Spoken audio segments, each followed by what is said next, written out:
Assalamualaikum warahmatullahi wabarakatuh. Baik lagi sama aku Dias. Kali ini aku akan menunjukkan book review buku Keajaiban Belajar part 2.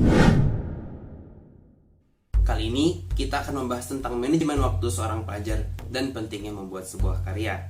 Tapi sebelumnya, bagi teman-teman yang nonton di sini belum punya buku Keajaiban Belajar, silahkan bisa kalian cek ya di Shopee. Pesan aja, cek aja stoknya, insya Allah ada banyak.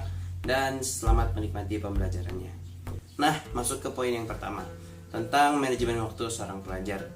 Tentunya kita bisa meneladani ulama-ulama terdahulu, karena mereka lah yang memiliki kecintaan terbesar terhadap ilmu, sehingga menyumbangkan sebagian besar waktu dalam hidupnya untuk belajar dan mengajar. Contohnya yang pertama ada Ibnu Aqil. Ibnu Aqil itu dia lebih memilih untuk memakan roti kering yang dicelupkan air, kemudian dimakannya daripada roti yang lembab atau al-khubz. Kenapa? Karena perbedaan waktu dalam mengunyahnya itu sangat berbeda gitu. Bahkan sampai sedetil itu beliau memikirkan waktu dalam makan gitu ya. Maka tidak heran ketika beliau itu mempunyai 800 karya dalam setiap bidang ilmu. Dan yang kedua adalah Syamsuddin As-Sawuni. Adalah beliau yang mengurangi makan dan minumnya ketika belajar dan mengajar agar tidak banyak WC. Nah, hal seperti itu kadang kita tidak pikirkan. Hanya saja para ulama yang memiliki kontribusi besar dalam ilmu sangat mempertimbangkannya. Bedanya sama kita kalau belajar kadang sambil makan ya. Dan bahkan kadang lupa malah lanjutin makannya daripada membaca bukunya. Selanjutnya, yang ketiga ada Muhammad bin Sahnun, yaitu ketika dia sedang menulis buku dan belum makan, kemudian pembantunya Ummu Madam menyiapkannya makanan, kemudian dia bilang aku sedang sibuk gitu. Kemudian Ummu Madam menyuapkannya perlahan-lahan sambil Muhammad bin Sahnun itu menulis gitu.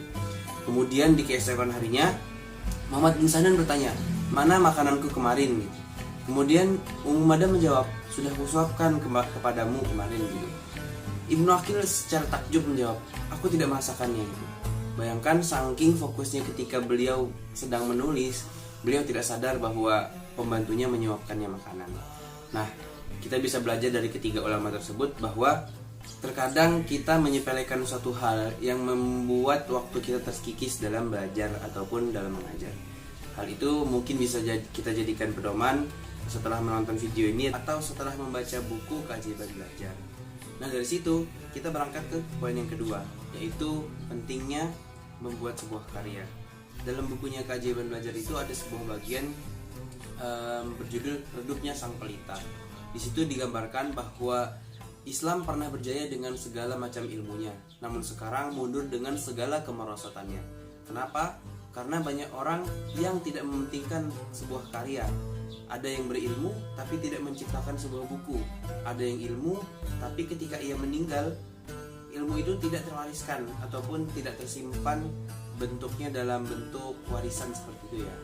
Jadi sayang sekali bagi kita penuntut ilmu tapi kita tidak menulis ataupun tidak berkarya, sehingga ketika kita tiada, tidak ada jejak-jejak yang kita tinggalkan. Nah, mungkin itu saja 2 poin review book yang kali ini aku buat. Sekali lagi, bagi teman-teman yang belum memesan buku Keajaiban Belajar, silahkan cek di Shopee ya. Sekian dari aku, terima kasih sudah nonton videonya. Assalamualaikum warahmatullahi wabarakatuh.